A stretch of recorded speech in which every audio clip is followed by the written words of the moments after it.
I do want to talk about the path of going from x-rays to interventional radiology in a few minutes, but let's bring it back a little bit. What is interventional radiology? Like, how would you sum it up in your words? So interventional radiology is pretty much we work with the vascular system of the entire body except the heart. Usually that's for cath lab.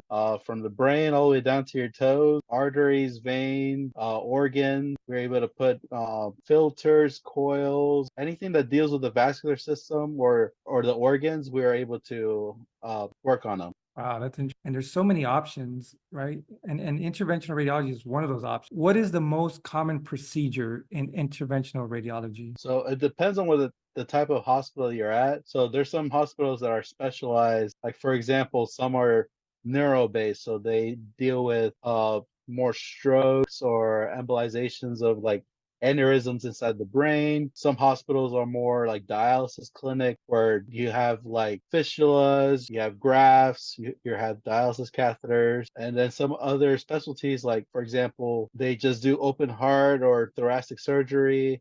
Interventional can help as well. Some are just everything, which is my hospital. We do pretty much everything. On average, how long would you say an IR procedure takes? Well, it depends on the procedure that you're doing. So, for example, we have something called a TIPS procedure or transjugular intrahepatic portal systemic shunt, which is a very big word or very long process that we put a stent from the portal system into the inferior vena cava in order to bypass the blood flow. That could be a 30-minute or that could be a 6-hour case. It just depends on how lucky can you get. And sometimes a fistula is the same way. 10 minutes or you're there for like 4 hours. Wow. Like Four triple A's hours. or yeah, triple A's, the longest I ever done was like almost 8 hours long. It was like a very complex anatomy. We had to do a bunch of different stents, coiling. We had to do a whole mapping of the entire aorta. That was like an 8-hour case. That was pretty hardcore.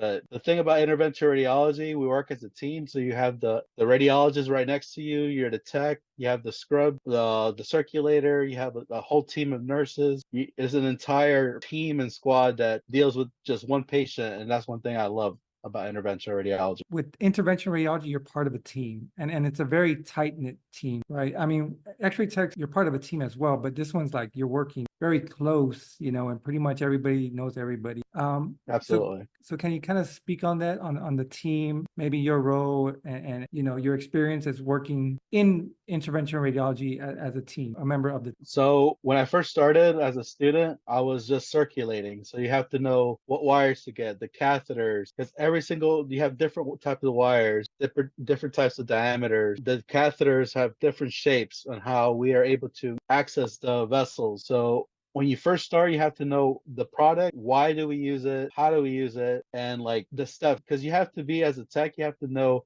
what step is next. That way you're ahead of the physician, and that way you're able to hand off what the physician needs. And that's one thing that's when you first start, you have to circulate, and then after you're comfortable, the next step is scrubbing in with the actual physician. You are literally the assistant of the physician in my hospital, and you have to know the steps, also the anatomy, because you're assisting the physician. So the physician, you're like, for example, if you're looking at a bleed, you have to know where you're at, what vessels, like, okay, this type of wire goes with this type of catheter. Because the physician goes, I need this. You have to know how to prep it, how to make sure everything is flowing correctly. That way he's able to do his job and I'm able to keep the whole flow of it going. So what is a day in a life as a technologist that works in interventional radiologist? What does that look like? So